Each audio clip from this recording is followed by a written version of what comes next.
Asante sana mteja wetu kwa kuchukua mashine hii ya mayai 528. Mteja wangu huyu alikuwa anatutumia kuku kutotolesha, lakini leo ndoto yake imetimia. Huyu ni fundi garage, pamoja na kwamba anaenda kwenye mambo yake mengine, lakini ataanza ufugaji kuku mara moja. Niko hapa kuhakikisha tunasonga mbele. Vipi malengo yako mpaka mwaka kesho mwezi, kama unajiona utakuwa na mashine ya mayai mangapi fundi?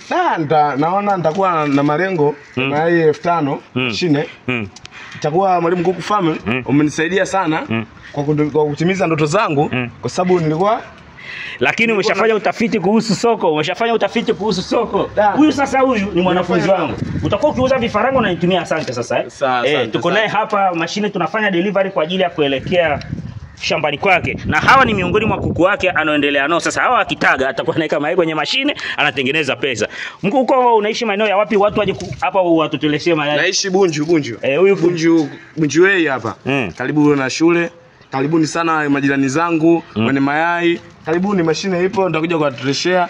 Kwa unapiga hela. Yai moja wa chaji 400 au 500? Moja 500. 500 unapiga sana, fanya 400. Lakini pia watu uwauzie vitu vyenye viwango, vifaranga vyenye ubora, ili ukimuuzia mtu arudi. Haya, wewe unaona video hii, piga simu tukupatie mashine ichapu kwa ajili ya kutotolesha. Kijana mwenzangu huyo ameiona fursa, amemuelewa Mwalimu Kuku Farm, anaenda kuanza kazi mara moja, tunaikabidhi hapa. Kila laheri baba, Mungu akubariki, Mungu akuongoze, Mungu akupiganie. Asante. Mambo ya nyoke, ndoto zako zifikie. Mwaka kesho mwezi kama uwe na mashine yako hiyo ya mayai 5000. Anza kidogo kidogo, usikate tamaa, watafutie walotangulia kushike mkono. Au sio mwamba? Kweli kabisa. Na wewe unaona video hii, kama uko mkoa wote tunakutumia mashine hizi, ukishapokea unalipia, na mimi ni mwalimu wako. Kama unafuga kuku, unaona video hii hujanunua chochote, mimi ni mwalimu wako. Tuma hela ya mafunzo, tuma ada ya ufugaji. Karibu sana tukuhudumie.